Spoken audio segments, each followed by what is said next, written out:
Beginilah firman Tuhan semesta alam.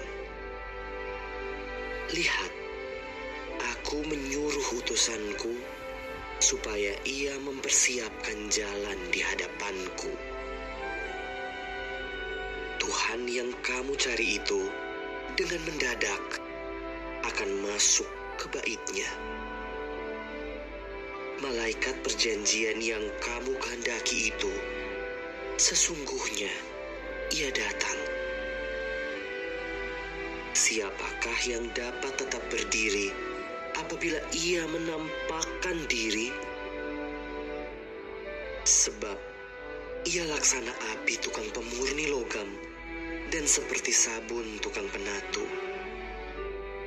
Ia akan duduk seperti orang yang memurnikan perak, dan ia mentahirkan orang Lewi, menyucikan mereka seperti emas dan seperti perak, supaya mereka menjadi orang-orang yang mempersembahkan korban yang benar kepada Tuhan. Maka persembahan Yehuda dan Yerusalem akan menyenangkan hati Tuhan seperti pada hari-hari dahulu kala dan seperti tahun-tahun yang sudah-sudah.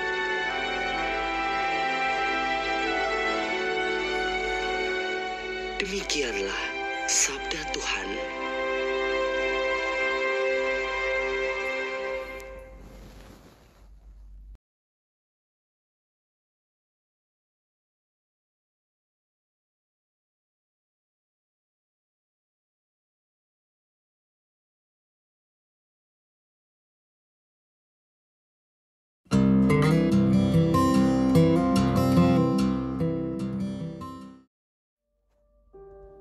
Bacaan dari surat kepada orang Ibrani.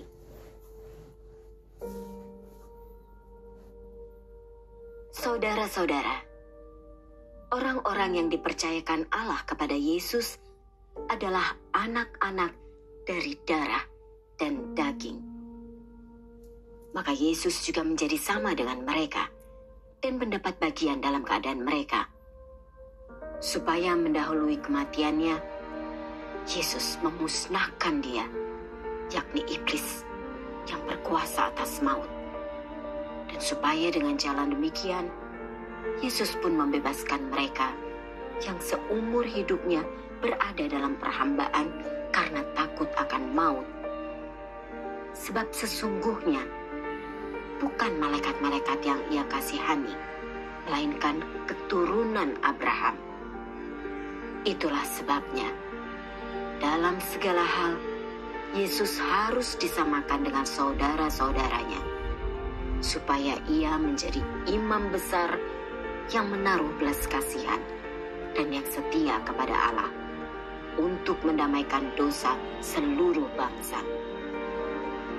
Sebab, oleh karena ia sendiri telah menderita karena pencobaan, maka ia dapat menolong mereka yang dicobai.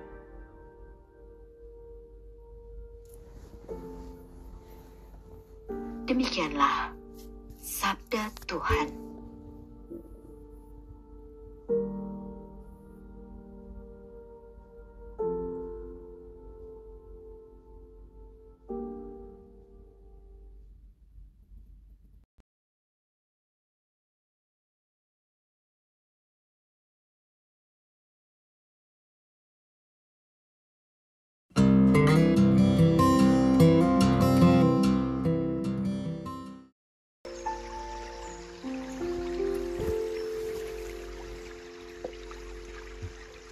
Inilah Injil suci menurut Lukas.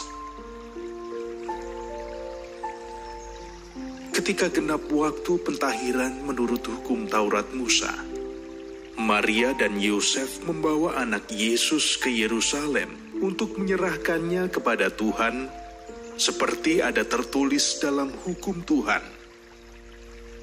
Semua anak laki-laki sulung harus dikuduskan bagi Allah. Juga mereka datang untuk mempersembahkan kurban menurut apa yang difirmankan dalam hukum Tuhan, yaitu sepasang burung tekukur atau 2 ekor anak burung merpati. Waktu itu adalah di Yerusalem seorang bernama Simeon. Ia seorang yang benar dan saleh hidupnya, yang menantikan penghiburan bagi Israel.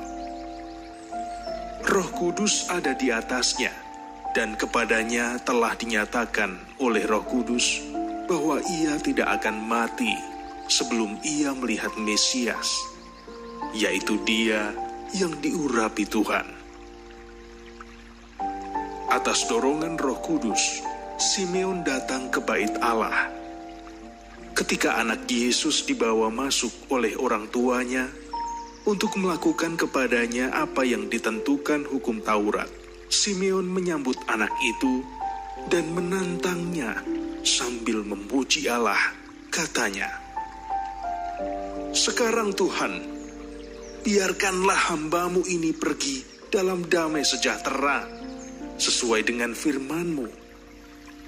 Sebab mataku telah melihat keselamatan yang daripada-Mu, yang telah Engkau sediakan di hadapan segala bangsa, yaitu terang yang menjadi pernyataan bagi bangsa-bangsa lain, dan menjadi kemuliaan bagi umat-Mu, Israel." Yusuf dan Maria amat heran akan segala sesuatu yang dikatakan tentang anak Yesus. Lalu Simeon memberkati mereka dan berkata kepada Maria, ibu anak itu, "Sesungguhnya anak ini ditentukan untuk menjatuhkan atau membangkitkan banyak orang di Israel, dan untuk menjadi suatu tanda yang menimbulkan perbantahan, dan suatu pedang akan menembus jiwamu sendiri, supaya menjadi nyata pikiran hati banyak orang."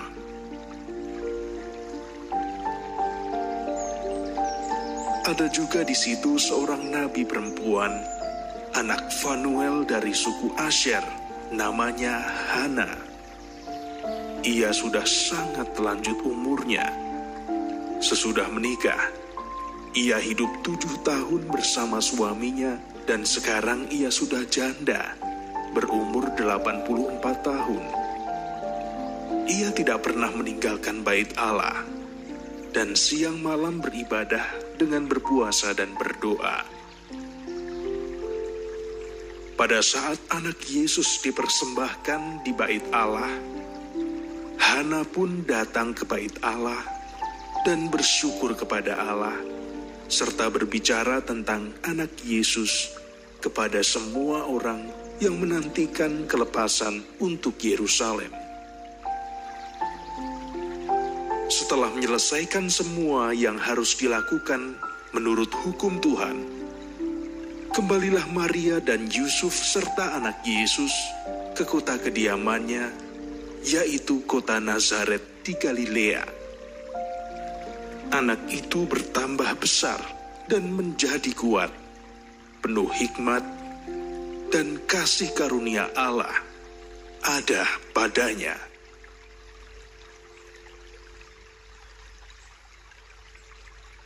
Demikianlah sabda Tuhan.